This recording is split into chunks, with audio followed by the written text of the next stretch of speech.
कहानी नीरू की है। पंजाब की नीरू की शादी दिल्ली के राहुल से होती है। दिल्ली कितना बड़ा शहर है ना, लेकिन आप लोगों का घर तो बहुत छोटा है। हमारे पंजाब में तो ये बड़े बड़े घर होते हैं कि मजा ही आ जाता है। कोई बात नहीं नीरू, मैं भी तुम्हारे लिए बहुत बड़ा मकान बनाऊंगा, बहुत जल्दी। नीरू के पिता जहाँ पंजाब के जाने माने व्यापारी थे, वहीं उसका पति राहुल दिल्ली में एक सिंपल नौकरी करता था। माँ, यहाँ तो घी मक्खन इतना महंगा है कि क्या बताऊं। मैं तो तरस ही जाती हूँ घी खाने के लिए। नीरू की माँ को ये सुनकर बहुत दुख होता है। मेरी बेटी को घी नसीब नहीं हो रहा है और ये बहू यहाँ बैठकर घी में शक्कर डाल रही है। देख वनिता, मैं साफ कह रही हूँ, इस घर में जितना घी आएगा उतना ही मेरी बेटी के घर दिल्ली भी जाएगा। अरे ये क्या बात होती है माँ जी? बेटी का उतना ही करो जो अच्छा लगे। अब क्या मायके से घी और मक्खन तक की सप्लाई करोगी आप? हाँ, मेरी बेटी किसी चीज को तरसे मुझसे बर्दाश्त नहीं होता। अब क्या था, नीरू के मायके में 2 किलो घी आता तो 2 किलो दिल्ली जाता नीरू के पास। एक दिन, माँ बड़ी गर्मी पड़ती है दिल्ली में। इस घर में तो एक ही एसी है और वो भी ड्राइंग रूम में। सारा परिवार एक ही कमरे में सोता है। हाँ बेटा, वो तो हर घर की कहानी है। यहाँ भी एक ही एसी है। अरे बिल इतना आता है कि क्या बोलूं। तभी वहां राकेश आ जाता है। माँ, थोड़ी देर में यहाँ कुछ प्लम्बर आएंगे मेरे कमरे में एसी लगाने। जरा ध्यान से लगवा देना ना माँ। ओए, ऐसे कैसे तेरे कमरे में एसी लगेगा?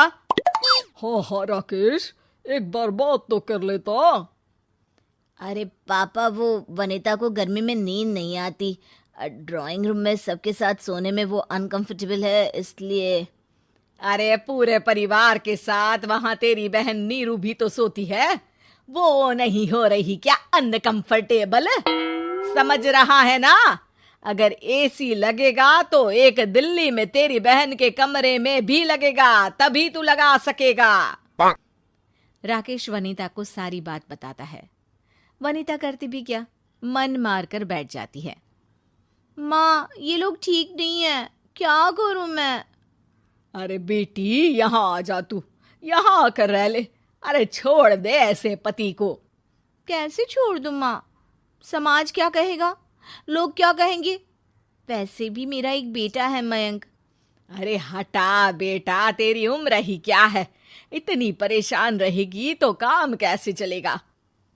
खैर, बात आई गई हो जाती है। माँ को लगता है कि नीरू ठीक है, तो वहीं नीरू के मन में एक ही लाइन चल रही होती है, यहाँ आजा। माँ ने तो बोल ही दिया है कि यहाँ आजा। बस मयंक थोड़ा सा बड़ा हो जाए, इन गरीबों को छोड़कर मैं वापस माँ के पास ही चली जाऊंगी। वो इसी सोच में बाजार में चल रही थी कि मैम, आपका दुपट्टा जमीन को छू रहा है। नीरू जैसे ही उस लड़के की तरफ देखती है, देखती ही रह जाती है। हाय रे, कितना सुंदर लड़का है ये। अब क्या हुआ? मैंने कहा आपका दुपट्टा। तो खुद ही उठाकर दे दो ना। लड़का समझ जाता है कि नीरू उस पर फिदा हो चुकी है। वो उससे उसका नंबर लेकर चला जाता है।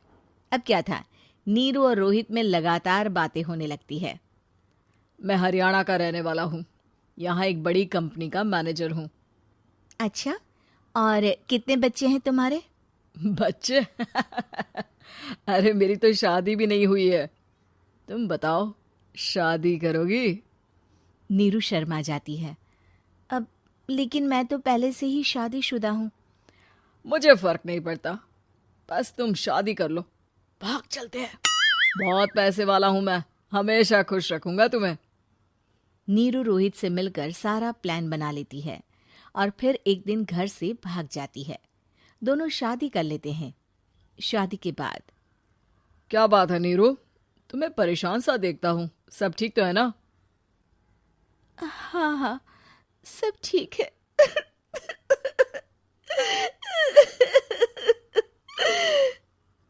ये कहते कहते ही वो रोने लगती है। अरे क्या हो गया, रो क्यों रही हो? मैंने तुमसे एक बात छुपाई है। और वही बात अब मुझे परेशान कर रही है। रोहित, मेरा एक बेटा भी है, उसका नाम मयंक है। क्या बात कर रही हो? ये तुमने मुझे पहले क्यों नहीं बताया? देखो नीरू, मेरी माँ को मैंने ये नहीं बताया है कि तुम शादीशुदा हो। बच्चा मैं मैनेज नहीं कर पाऊंगा। नीरू को समझ में नहीं आता कि वो क्या करे। तुम उस बच्चे को अपनी माँ को क्यों नहीं दे देती? नीरू चुपके से माँ को फोन करती है। माँ, क्या मयंक को तुम रख सकती हो?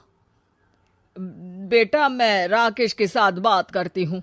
आखिर घर का बेटा वही है, जो वो बोलेगा।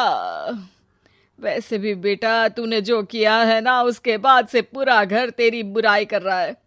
मैं भी अब किसी से तेरे लिए लड़ नहीं सकती।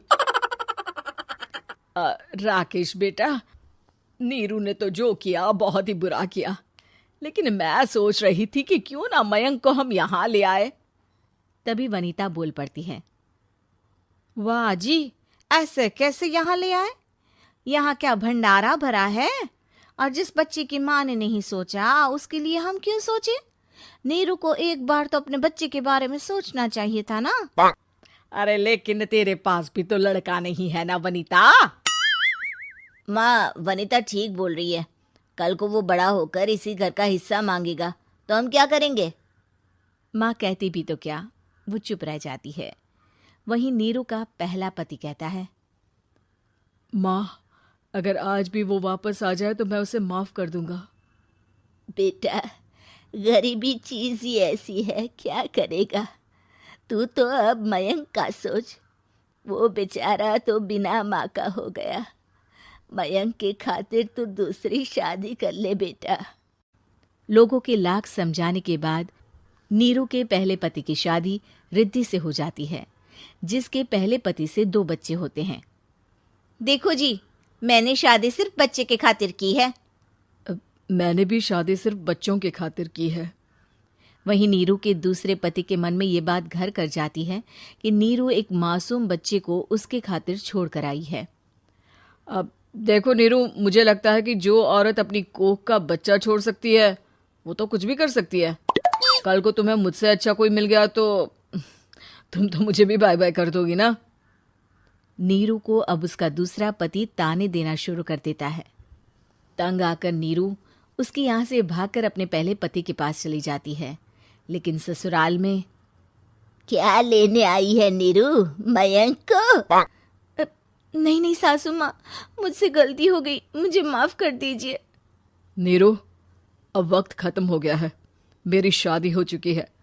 तो छोड़ दो ना उसे, हमारा बच्चा है। मैं आपको अपनी माँ नहीं मानता, मेरी नहीं मान तो बात अच्छी है। नीरू मयंक की बात सुनकर समझ जाती है कि उसके पास अब ना आसमान रहा ना ही जमीन।